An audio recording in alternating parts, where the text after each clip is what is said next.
Here I am to worship, here I am to bow down, here I am to say that you're my God.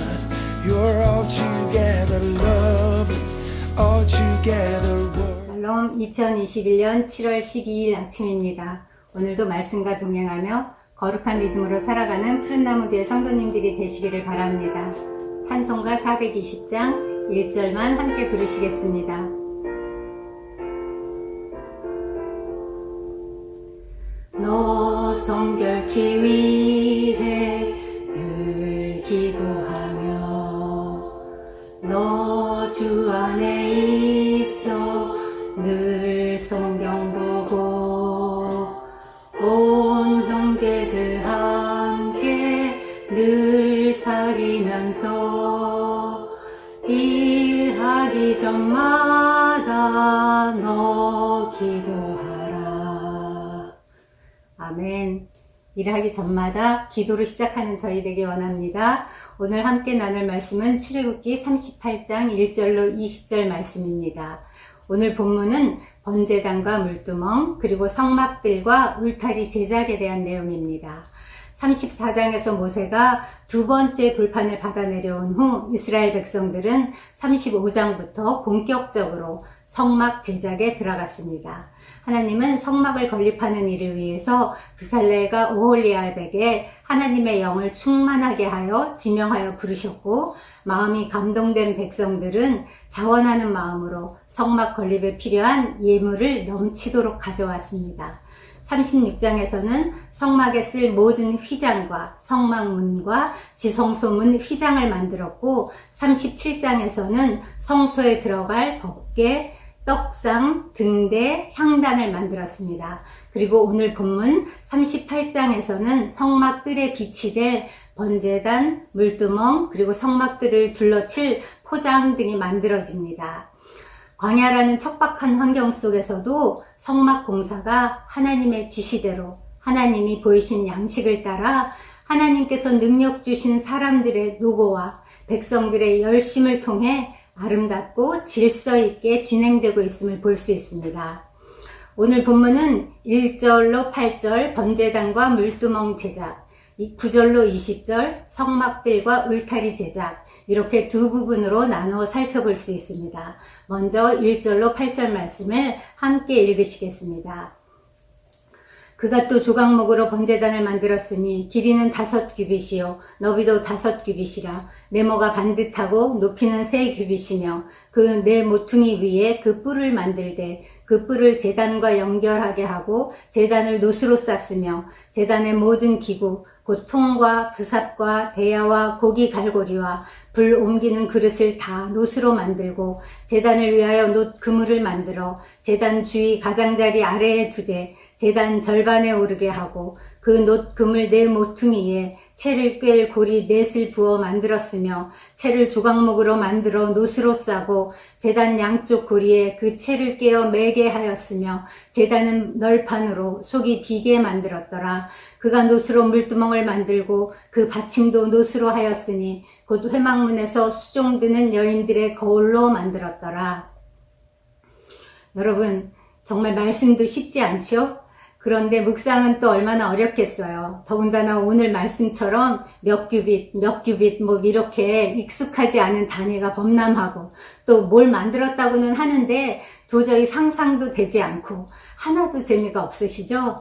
그런데 묵상할 때마다 우리는 3가지 질문을 가지고 주님 앞에 말씀 앞에 나아가면 의외로 너무나 쉽고 명확하고 흥미진진하게 묵상할 수 있습니다. 이게 바로 종교개혁의 아버지 마틴 루터식 묵상법이라고 하는데요. 루터는 묵상할 때마다 이 3가지 질문을 가지고 했다고 합니다. 구약의 모든 말씀의 주제는 그리스도라는 거 아시죠? 어느 거 하나 그리스도를 예표하지 않는 말씀은 하나도 없습니다. 그래서 날마다 묵상할 때 우리가 해야 하는 첫 번째 질문이 바로 오늘 본문이 말씀하는 그리스도는 어떤 분이실까라고 묻는 것입니다.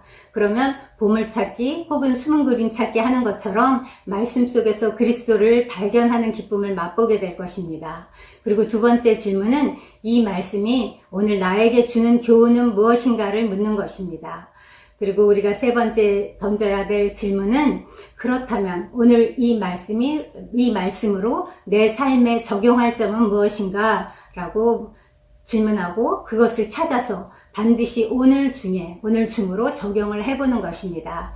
그러려면 적용은 추상적이거나 관념적인 각오 이런 걸로 그쳐서는 안 되고 구체적이고 실천 가능한 것이어야 되겠죠. 그럼 우리 오늘 이렇게 좀 잘 익숙하지 않은 말씀이지만 이와 같은 방법으로 오늘 말씀을 묵상해 볼까요? 1절에서 7절에서 부살렐은 지성소와 성소 내부에 둘 기구들을 다 만든 다음에 이제 성막들에 둘 기구들을 만들기 시작하는 것입니다. 그 중에서도 맨 먼저 번제단을 먼저 만들었습니다. 장막문을 지나면 맨 먼저 보이는 것이 바로 번제단입니다. 번제단은 속죄를 위한 희생 제물을 드리는 곳으로서 하나님과 인간과의 교제가 이루어지는 곳입니다. 번제단은 진설병과 또 떡상처럼 조각목으로 만들었습니다. 그 조각목이 오늘날의 아카시아 나무라고 합니다.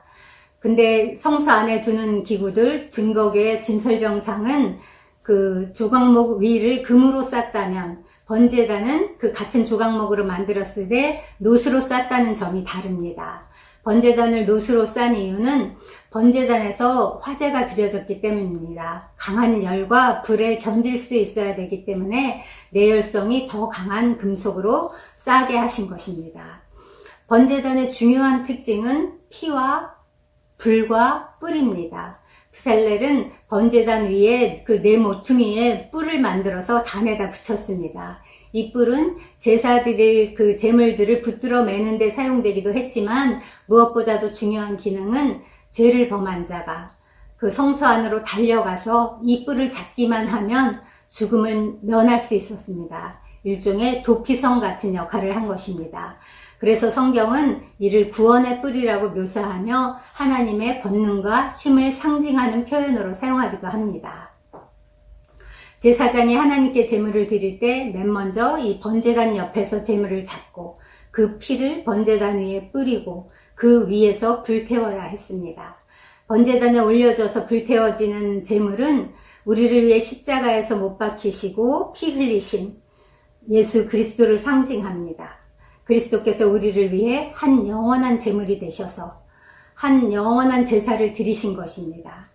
그래서 우리는 그 예수님이 피 흘리시고 불태워지심으로 말미암아 하나님과 화목을 이루게 되었고 그 안에서 하나님 앞에 담대히 나아갈 수 있는 그런 새로운 길을 열어주신 것입니다. 또 한편 번제단은 우리도 우리 자신을 하나님께 산 제물로 드려야 한다는 것을 교훈합니다. 로마서 12장 1절은 형제들아 내가 하나님의 모든 자비하심으로 너희를 권하노니 너희 몸을 하나님이 기뻐하시는 거룩한 산 제물로 드리라. 이는 너희의 드릴 영적 예배니라 라고 말씀합니다. 이것은 우리가 온전히 하나님을 위해 사는 것을 의미합니다. 우리의 스승 되신 예수님이 그렇게 사신 것처럼 자기 몸을 들여서 영적 예배로 산 제물로 드리신 것처럼 우리도 우리 몸을 하나님께 산 제물로 드리는 그런 거룩한 삶을 살기 원합니다. 8절에서 부살렐은 또 노수로 제단과 성소 사이에 둘 물두멍을 만들었습니다. 이 물두멍은 일종의 세숫대야로 물을 담아놓는 기구입니다. 그런데 여기서는 물두멍 제작 방법과 사용법에 대한 규례가 전혀 언급되지 않습니다. 병행 본문인 30장에서는 물두멍에 대한 상세한 정보가 기록되어 있는데 여기는 전혀 새로운 다른 어디에도 기록되어 있지 않은 새로운 정보만을 짤막하게 제시합니다. 물두멍을 회막문에서 수종드는 여인들의 거울로 만들었더라 라는 것입니다. 학자들은 그 여인들이 레위지파의 여인들로 회막에서 청소를 하거나 성소를 관리하는 일을 한 사람들일 것이라고 추측합니다. 그런데 그 물두멍이 여인들의 거울로 만들어졌다는 것은 매우 중요한 의미를 지닙니다. 예나 지금이나 여인들의 거울은 아름다움을 가꾸는 데 있어서 필수품입니다. 이와 같은 여인들의 필수품인 거울을 하나님의 거룩한 일에 바쳤다는 것은 자신을 부인하고 희생해서 하나님께 온전히 헌신하는 것을 나타내는 뜨거운 신앙의 표현이라고 할 수 있습니다. 이 여인들의 거울이 제사장들이 제사의식을 거행하기 전에 반드시 손과 발을 씻어야 하는데 이 정결 예식에 필수적으로 사용된 것입니다. 제사장은 물두멍의 물로 자신을 성결케 한 다음에야 비로소 하나님 앞에 나갈 수 있었습니다. 이 물두멍이 주는 교훈은 하나님의 일을 하려는 자는 반드시 물과 성령으로 거듭나야 함을 보여줍니다. 여러분, 그런데 여기 주목할 만한 점이 하나 또 있습니다. 성물 중에 유일하게 크기가 정해지지 않은 기물이 있는데 그게 무엇인지 아십니까? 하나님은 성막에 관한 모든 것, 즉 모양과 크기와 색깔과 소재까지 일일이 다 정해주셨습니다. 그래서 오죽하면 하나님이 산에서 보이신 양식대로, 하나님의 명령대로 라는 표현이 몇 번씩이나 반복돼서 강조됐습니다. 그런 하나님께서 오직 물두멍과 등대의 크기는 정해주지 않으셨습니다. 그럴지라도 등대는 순금 1달란트를 녹여서 만들기 때문에 그에 맞게 크기가 정해지기 마련입니다. 하지만 물두멍은 아무런 규정이 없어서 실제로 그 크기를 알 수가 없습니다. 제사장들을 정결하게 하는 물두멍의 크기를 정해주지 않으셨다는 것은 죽게 나오는 사람의 죄가 아무리 크더라도 능히 씻어주실 수 있음을 상징한다고 볼 수 있습니다. 즉 인류의 죄를 대속하기 위해서 흘리신 예수 그리스도의 보혈이 정결케 하지 못할 죄는 아무것도 없다는 것을 예표합니다. 우리의 대제사장이신 예수 그리스도께서는 회개하는 자의 어떤 죄든지 다 용서하실 수 있는 성결하신 제사장이십니다. 이제 9절로 20절 말씀을 함께 읽겠습니다. 그가 또 뜰을 만들었으니 나무로 뜰의 남쪽에는 세마포 포장이 100규빗이라 그 기둥이 20이며 그 받침이 20이니 노시오. 기둥의 갈고리와 가름대는 은이며 그 북쪽에도 100규빗이라 그 기둥이 20이며 그 받침이 20이니 노시오. 기둥의 갈고리와 가름대는 은이며 서쪽의 포장은 50규빗이라 그 기둥이 10이요 받침이 10이며 기둥의 갈고리와 가름대는 은이며 동으로 동쪽에도 50규빗이라 문 이쪽의 포장이 15규빗이요 그 기둥이 3이요 받침이 3이며 문 저쪽도 그와 같으니 뜰문 이쪽 저쪽의 포장이 15규빗씩이요 그 기둥이 3씩 받침이 3씩이라 뜰 주위의 포장은 세마포요 기둥 받침은 노시요 기둥의 갈고리와 가름대는 은이요 기둥 머리싸개는 은이며 뜰의 모든 기둥에 은 가름대를 꿰었으며 뜰의 휘장문을 청색, 자색, 홍색 실과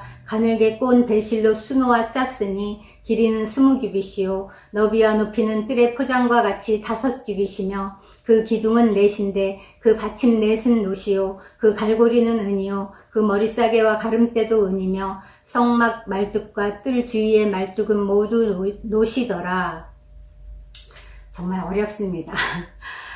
9절로 20절은 성막뜰과 그 울타리 제작에 대한 내용입니다. 성막 주위에 울타리를 쳐서 뜰을 만드는 일입니다. 이 성막뜰은 동서가 100규빗, 남북이 50규빗입니다. 성막의 바깥쪽에 사면으로 기둥을 세우고 세마포로 담장을 쳐서 이스라엘의 일반 진영과 성소를 구별하였습니다. 뜰의 동쪽 세마포장의 중앙에 20규빗 크기의 문이 있습니다. 그 문의 뜰의 휘장문은 청색, 자색, 홍색 실과 가늘게 꼰 배실로 엮어서 짠 휘장으로 이루어졌다고 합니다. 하다못해 오늘 문장을 만드는 데 사용된 청색, 자색, 홍색 실과 가늘게 꼰 배실도 그저 우연히 혹은 구하기 좋은 재료라서 그것을 쓴 것이 아닙니다. 청색 실은 그리스도께서 하늘에 속하신 분임을 상징합니다. 자색 실은 그리스도의 왕권을 상징합니다. 홍색은 그분께서 피 흘리시고 자신을 제물로 드림으로써 성취하신 구속을 상징합니다. 가늘게 꼰 배실은 그리스도의 고난받은 인생을 예표합니다. 하나님의 완전한 디자인 속에서 이 문을 만드는 이 휘장조차도 이렇게 예수 그리스도의 속성과 영광과 그의 대속사역 등을 풍성히 상징하면서 사용된 것임을 안다면 우리는 놀라지 않을 수 없습니다. 그저 우연히 된 것은 한 개도 없습니다. 더 놀라운 것은 그 외부에서 성막 안으로 들어갈 수 있는 출입문이 오직 하나뿐이라는 사실입니다. 당시 이스라엘의 인구는 남자 성인만 약 60만이라고 했습니다. 그들이 1년에 한 번씩만 제사를 드린다고 해도 성막 안에는 안식일을 제외하고 적어도 하루에 1900명 정도의 사람들이 출입을 했을 것이라는 계산이 나옵니다. 번잡하게 이를 데 없었을 텐데 문을 여러 개 만들었다면 얼마나 좋았을까요? 적어도 입구와 출구만이라도 분리했다면 그나마 얼마나 수월하고 편리했을까요? 그런데 왜 하나님은 문을 하나만 만들라고 하셨을까요?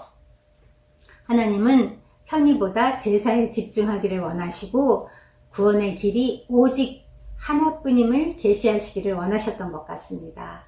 지금 세상의 인본주의와 종교다원주의는 구원의 문이 오직 하나뿐이라는 사실을 인정하지 않습니다. 때로는 교묘하게, 때로는 대놓고 이것을 거부합니다.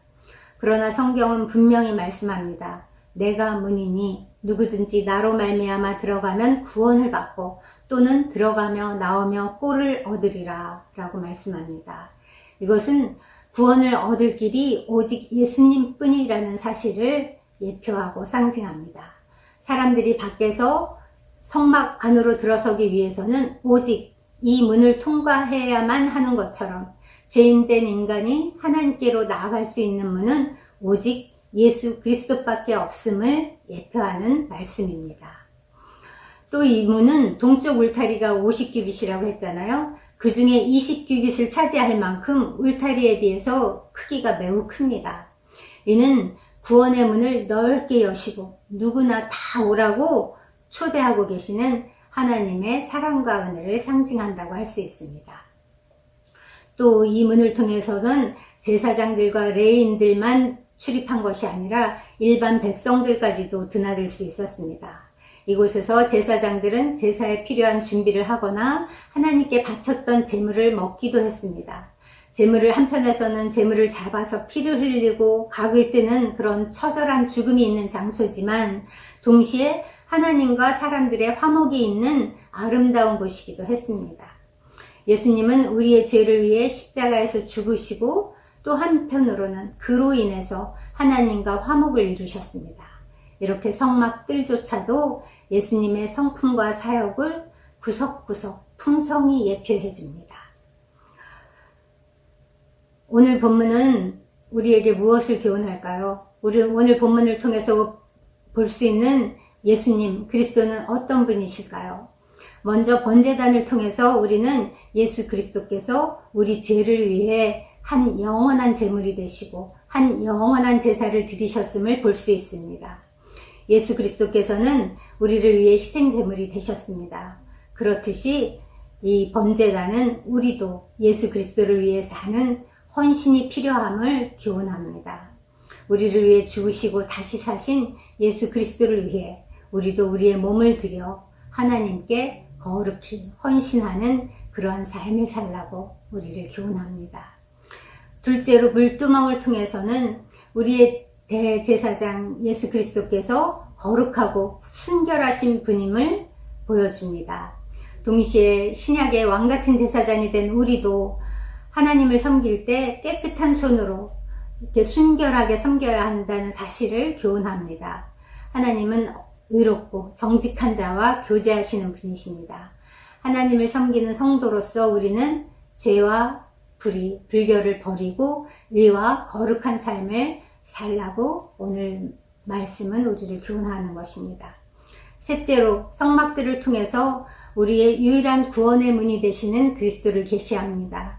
하나님은 모든 이스라엘 백성이 하나님 앞에 모여서 찬송하며 기도하며 율법을 배우기를 원하셨습니다. 그것처럼 오늘날도 구원받은 우리가 교회의 모든 공적 예배들과 기도회에 힘써 참석하는 것을 원하십니다. 히브리서는 모이기를 패하는 어떤 사람들의 습관과 같이 하지 말고 오직 권하여 그날이 가까움을 볼수록 더욱 그리하자, 더욱 모이자라고 말합니다. 악화되는 코로나 4단계 거리두기 때문에 우리가 비록 현장에 모여서 함께 예배하고 함께 기도하지 못하지만 이럴 때일수록 우리의 마음과 몸을 정말 주님 앞에 온전히 드려서 줌으로 모이든지 유튜브를 통해 모이든지 주님 모일 수 있을 때마다 더욱 모이는 그러한 저희가 되기를 소원합니다. 함께 기도하시겠습니다. 하나님, 우리 죄를 대속하시려고 희생 제물로 주님 어린 양 예수 그리스도를 보내주셔서 감사합니다. 주님 그 보혈에 감사함으로 우리도 우리 몸을 주님께 산 제사로 드리기 원합니다. 주님 모이기를 패하는 어떤 자들의 습관과 같이 하지 않고 마지막에 가까울수록 모이기 힘든 이때일수록 우리의 마음을 온전히 주께 드리기 원합니다. 주님 주일 예배, 주님 금요 기도회, 주님 줌으로 모이는 양육 클래스 그 모임이 무엇이든지 간에 주님 더욱 힘써 모이기를 우리 몸을 드리는 그러한 삶이 되도록 우리를 인도하시고 축복하여 주시옵소서. 주님 우리가 보혈의 공로를 힘입어 주님 거룩하고 순결한 삶을 살게 하시며 주님 우리를 정말 물두멍에서 날마다 그 씻었던 제사장들처럼 그 보혈로 날마다 정결케 되는 우리의 일상이 되도록 주님 인도하시고 축복하여 주시옵소서. 하나님 구원의 문이 오직 한 분 예수 그리스도로 말미암음을 저희가 믿습니다. 주님으로 말미암지 않고는 아버지께 나아갈 길이 없음을 믿습니다. 주님 세상에 많은 거짓 메시지들이 우리를 속이고 다른 길로도 구원 얻을 길이 많은 것처럼 말하지만 주님 우리는 그것을 단호히 거절하고 대적합니다. 주님 오직 예수 그리스도를 힘입어 아버지께 나아가는 구원을 우리에게 허락하셨사오니 아버지 이 구원을 널리 전하는 저희가 되도록 축복하여 주시옵소서. 주님 오늘 하루도 우리 삶 가운데 그렇게 행하실 주께 감사와 찬양을 드리며 예수님의 이름으로 기도합니다. 이제 오늘 말씀을 기억하며 우리의 지체들을 위해 기도하겠습니다. 참으로 모이기 힘든 때입니다. 그러나 우리가 정말 우리의 중심이 하나님께 있게 하시고 정말 이 유일한 문을 통해서만 구원받을 수 있다는 사실을 주님 오늘 하루 우리의 삶 가운데 주님 누군가에게는 반드시 전하는 적용이 우리에게 있게 하시옵소서. 주님 그리하여 그 듣는 이들이 그 귀가 성령으로 할례되어서 주님 우리의 선포되는 이 복음을 들을 때에 그들이 마음으로 주님 합하는 믿음으로 화합하는 그러한 역사가 있게 해달라고 기도하겠습니다. 또 여전히 질병 가운데 있는 지체들을 기억하며 하나님께 올려드리고 새로운 일을 준비하고 있는 그런 어려운 가운데 있는 지체들이 있습니다. 중요한 면접을 앞에 두고 있는 지체도 있습니다. 하나님 오늘 그 장소마다 곳곳마다 주님 함께 하실 줄 믿습니다. 마음을 평강으로 지키시고 주님이 친히 길이 되셔서 주님의 그 길 가운데로 나아가는 저희가 되도록 인도하여 주시옵소서. 함께 기도하시겠습니다.